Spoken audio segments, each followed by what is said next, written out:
Aklat ni Enoch, Kabanata 21, ang bilangguan ng mga anghel. At mula roon ay nagtungo ako sa isa pang lugar na higit na kakilakilabot kaysa sa nauna. At aking nakita ang isang kakilakilabot na tanawin, isang napakalaking apoy na naglalagablab at patuloy na nagniningas. Ang lugar ay parang isang napakalalim na bangin na halos puno ng nagbabagsakang mga haligi ng apoy. Hindi ko masukat ang lawak o lalim nito, ni hindi ko man lamang mahulaan ang sukat nito. Kaya aking sinabi, napakasindak ng lugar na ito at nakatatakot pagmasdan. At si Uriel, isa sa mga banal na anghel na kasama ko, ay sumagot at nagsabi, Enoch, bakit ka natatakot at nangingilabot? At ako ay sumagot, dahil sa nakatatakot na lugar na ito at sa kakilakilabot na pagdurusang nakikita ko. At kaniyang sinabi, ang lugar na ito ay bilangguan ng mga anghel at dito sila ikukulong magpakailanman.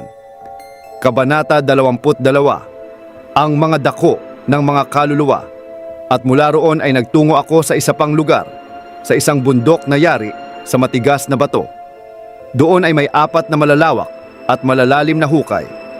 Ang mga ito ay napakakinis, malalim at madilim. Kaya si Rafael, isa sa mga banal na anghel na kasama ko, ay nagsabi sa akin, ang mga hukay na ito ay inihanda upang tipunin ang mga espiritu ng mga namatay. Dito titipunin ang lahat ng kaluluwa ng mga anak ng tao. Ang mga lugar na ito ay ginawa upang maging kanilang tahanan hanggang sa araw ng paghuhukom at hanggang sa itinakdang panahon ng dakilang paghuhukom. At nakita ko ang isang espiritu ng namatay na tao na humihingi ng katarungan. Ang kaniyang tinig ay umaabot hanggang sa langit habang siya ay sumisigaw para sa katarungan. Kaya aking tinanong si Rafael, sino ang espiritong ito na humihingi ng katarungan at ang tinig ay umaabot hanggang sa langit? At siya ay sumagot, ito ang espiritu ni Abel na pinatay ng kaniyang kapatid. Patuloy siyang humihingi ng katarungan laban sa kanya hanggang sa ang kaniyang lahi ay mawala mula sa ibabaw ng lupa at maglaho sa gitna ng sangkatauhan. At aking tinanong, bakit magkakahiwalay ang mga hukay na ito? At siya ay sumagot, ang mga ito ay ginawa upang paghiwalayin ang mga espiritu ng mga namatay. May isang bahagi para sa mga espiritu ng mga matuwid kung saan naroroon ang malinaw na bukal ng tubig. May isa ring bahagi para sa mga makasalanan na namatay at inilibing sa lupa nang hindi pa nahahatulan habang sila ay nabubuhay. Dito sila pinananatili sa paghihirap hanggang sa dakilang araw ng paghuhukom, kaparusahan at walang hanggang pagdurusa. Dito sila mananatili hanggang sa oras ng kanilang kabayaran. At kaniyang ipinagpatuloy, may isa pang bahagi para sa mga espiritong humihingi ng katarungan dahil sila ay pinatay ng mga makasalanan. At mayroon ding bahagi para sa mga taong hindi lubusang matuwid ngunit hindi rin lubusang masama. Ang kanilang mga espiritu ay mananatili rito hanggang sa araw ng paghuhukom, ngunit hindi sila lilipulin o aalisin mula rito. Kaya ako ay nagpuri sa Panginoon ng kaluwalhatian at nagsabi, purihin ang Panginoon ng katuwiran na naghahari magpakailanman. Kabanata 23, ang apoy ng kanluran. Mula roon ay nagtungo ako sa isa pang lugar sa pinakadulong kanluran ng lupa at aking nakita ang isang apoy na walang tigil sa paglalagablab. Hindi ito humihinto sa araw o sa gabi, kundi nagpapatuloy ng walang pahinga. Kaya aking itinanong, ano ang apoy na ito na hindi kailanman nagpapahinga? At si Raguel, isa sa mga banal na anghel na kasama ko, ay sumagot, ang apoy na iyong nakikita ay ang apoy ng kanluran.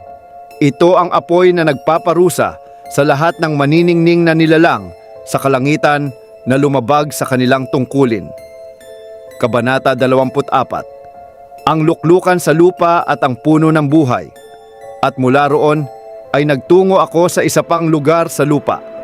At ipinakita sa akin ang isang bulubundukin ng apoy na naglalagablab araw at gabi. Ako ay umakyat sa ibabaw nito at nakita ang 7 kahangahangang bundok. Ang bawat isa ay naiiba sa iba. Ang kanilang mga bato ay magaganda at kahanga-hanga. Maliwanag ang anyo at napakainam pagmasdan. 3 sa mga ito ay nasa silangan at magkakadikit sa isa't isa. 3 naman ang nasa timog, na pinaghiwalay ng malalalim at magagaspang na bangin na hindi nagdurugtong sa isa't isa. Ang ika-7 bundok ay nasa gitna ng mga ito. Ito ang pinakamataas sa lahat at ang anyo nito ay tulad ng isang dakilang luklukan. Sa paligid nito ay tumutubo ang mga punong may mabangong samyo. At sa gitna ng mga ito ay may isang punong hindi ko pa kailanman naamoy ang halimuyak. Wala itong katulad sa alinmang punong naroroon. Ang halimuyak nito ay higit sa lahat ng halimuyak. Ang mga dahon, sanga, at kahoy nito ay hindi kailanman nalalanta. Ang bunga nito ay napakaganda at kahawig ng bunga ng punong datiles. Kaya aking sinabi, napakaganda ng punong ito. Napakabango ng halimuyak nito. Kaaya-aya ang mga dahon nito at kahanga-hanga ang anyo ng mga bunga nito. At si Michael, isa sa mga banal at mararangal na anghel na kasama ko, na siya ring pinuno ng mga ito, ay sumagot sa akin. Kabanata 25. Ang katangian ng puno ng buhay. At sinabi niya sa akin, Enoch, bakit mo ako tinatanong tungkol sa mahalimuyak na punong ito? At bakit mo ninanais malaman ang katotohanan tungkol dito? At ako ay sumagot, nais kong maunawaan ang lahat ng bagay, ngunit higit sa lahat ay tungkol sa punong ito. At siya ay sumagot, ang mataas na bundok na iyong nakikita, na ang tuktok ay tulad ng luklukan ng Diyos, ay ang kaniyang luklukan. Dito uupo ang banal at dakilang isa, ang Panginoon ng kaluwalhatian at walang hanggang hari. Kapag siya ay bumaba upang dalawin ang lupa sa kabutihan. At tungkol sa mahalimuyak na punong ito, walang nilalang ang pinahihintulutang humipo rito hanggang sa dakilang paghuhukom. Kapag isinagawa na ang paghihiganti at natapos na ang lahat ng bagay magpakailanman. Pagkatapos nito ay ibibigay ito sa mga matuwid at banal. Ang bunga nito ay magiging pagkain ng mga pinili. At ito ay ililipat sa banal na lugar, sa tahanan ng Panginoon, ang walang hanggang hari. At sila ay magagalak ng may kagalakan at kasiyahan. Sila ay papasok sa banal na lugar, at ang halimuyak nito ay papasok hanggang sa kanilang mga buto. Sila ay mabubuhay ng mahabang panahon sa lupa, tulad ng kanilang mga ninuno. At sa kanilang mga araw ay wala ng kalungkutan, pagdurusa, kapahamakan, o anumang kasawian na darating sa kanila. Kaya pinuri ko ang Diyos ng kaluwalhatian, ang walang hanggang hari, na naghanda ng gayong mga bagay para sa mga matuwid at nangakong ibibigay ang mga ito sa kanila. Kabanata 26. Ang sapa sa ilalim ng mga bundok, at mula roon ay nagtungo ako sa gitna ng lupa. At nakita ko ang isang pinagpalang lupain na may mga punong namumukadkad at namumunga. Doon ay nakita ko ang isang banal na bundok. Sa ilalim nito, sa silangan, ay may isang batis na umaagos patungong timog. Sa silangan ay nakita ko ang isa pang bundok na mas mataas kaysa rito. Sa pagitan nila ay may malalim at makitid na bangin, at sa ilalim nito ay may umaagos na batis. Sa kanluran naman ay may isa pang bundok na mas mababa kaysa sa una, at sa pagitan nila ay may isang malalim at tuyong bangin.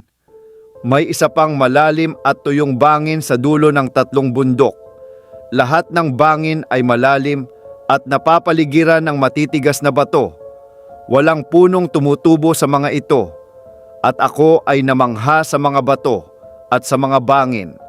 tunay ngang lubha akong namangha. Kabanata 27, ang lambak ng mga isinumpa. Kaya aking sinabi, ano ang kahulugan ng pinagpalang lupaing ito na puno ng mga puno at ng isinumpang lambak na nasa pagitan nito? At si Uriel, isa sa mga banal na anghel na kasama ko, ay sumagot, ang isinumpang lambak na ito ay para sa mga isinumpa magpakailanman.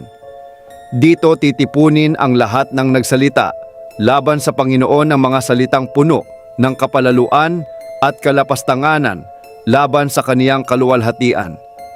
Dito sila titipunin at dito ang kanilang lugar ng paghuhukom. Sa mga huling araw ay ipapakita sa kanila ang matuwid na paghuhukom sa harapan ng mga banal magpakailanman.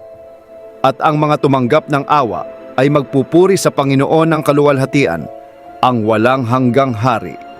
Sa araw ng paghuhukom ay luluwalhatiin nila siya dahil sa awa na ipinagkaloob niya sa kanila. Kaya pinuri ko ang Panginoon ng kaluwalhatian. Aking niluwalhati ang kaniyang pangalan at inawitan siya ng papuri. Kabanata 28, ang lihim na hardin sa disyerto. At ako ay nagtungo sa silangan, sa gitna ng mga bundok ng ilang. At aking nakita ang isang malawak na kaparangan na nag-iisa, puno ng mga puno at halaman. May tubig na patuloy na bumubukal mula sa itaas. Ito ay umaagos na parang maraming batis na dumadaloy patungong hilagang kanluran. At dahil dito ay nabubuo ang mga ulap at hamog sa bawat panig. Kabanata 29, mga halamang mabango. At ako ay nagtungo sa isa pang lugar sa ilang, sa silangan ng kabundukan. Doon ay nakita ko ang mga punong naglalabas ng halimuyak ng kamangyan at mira. Ang kanilang anyo ay tulad ng puno ng almendras. Kabanata 30, mga halamang mabango sa lambak. At ako ay nagpatuloy pa sa silangan at nakita ang isa pang lugar, isang lambak na may mga tubig. Doon ay may isang puno na ang halimuyak ay katulad ng mastik. Sa gilid ng kapatagan ay nakita ko ang mabangong kanila. At mula roon ay nagpatuloy pa ako sa silangan.